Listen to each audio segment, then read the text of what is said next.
Visi sostinėje esantis metaliniai garažai turės būti nukelti. Pagal įstatymus žemė, kurioje stovi garažai, yra valstybinė ir laisva, o patys garažai laikino pobūdžio statiniai. Šiuo metu pagal žemės grąžinimo įstatymą garažų užimtos teritorijos yra grąžinamos buvusiems savininkams. Pasakoja Jurgita Gižaitė.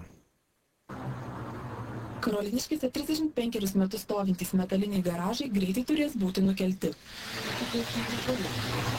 Jie patenka į tiesiamą vakarinio aplinkelio teritoriją. Garažų savininkai piktinasi tokiu valdžios sprendimu, nes anot jų perpildytuose kiemuose prie gyvenamųjų namų nėra kur statyti automobilio, o naujiems garažams įsigyti pensininkai neturi pinigų. Kur man mašiną dėti? Aš visą gyvenimą pradirbau, o rankos kokios mano.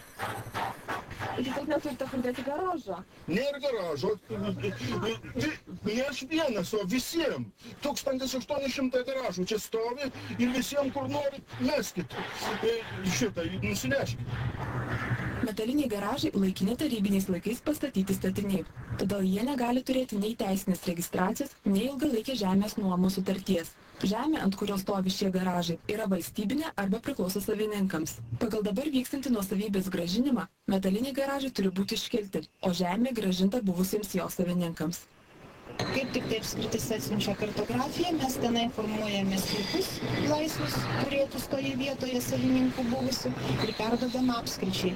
Ir tokiu atveju šitie metalinių garažų savininkai, jie turėtų patys nusikelti tos garažus, nes jiems žemės nuomos sutartys nėra sudarytos. Jie naudojasi tą žemę, kai kas galbūt ir mokesčius nuomos moka, todėl kad naudojasi, bet žemės nuomos sutarčių mes niekas nepratęsia ir tiesiog nėra teisinio pagrindo jiem kažkur ar kitoj vietoje nuomoti tos žemės nėra galimybės. Karoliniškių 39-osios garažų bendrijos pirmininkas teigia, kad dauguma garažų savininkų, pensininkai, neįgalūs žmonės ir vienišos motinos. Jiems sudėtinga patiems nusikelti garažus, o juos priimti sutinkanti bendrovė už vieną metalinį garažą tai siūlo 150 litų. Pirmininko manymu, sostinės valdžia galėtų pasirūpinti automobilių laikymo aikštelių plėtra. Tiem žmonėm, kurie turėtų tuos garažus, aišku, jie yra laikini, bet jie turi būti pastatomos arba aikštelės, arba kažkokie taip sutvarkyti, arba kad būtų pastatyta kokie tai, sakykime, garažai. Nors jie nebūtų jau atskirai ten garažai, bet kad žmogus turėtų kur pasilikti savo tą visą. O dabar jis paėmė jį už plaukų, kaip sako, jie išmetė iš šiandien. Tai kas čia tais, kur mes gyvenam?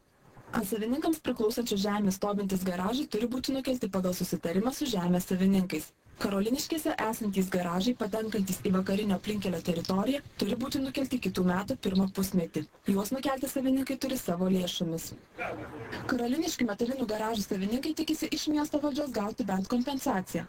Tai yra, kad savivaldybė padengtų iki 70% garažų nukelimo ir naujų garažų statybos lėšų. 5 kanalo žinioms Jurgita Gižaitė ir Česlovas Šukaitis.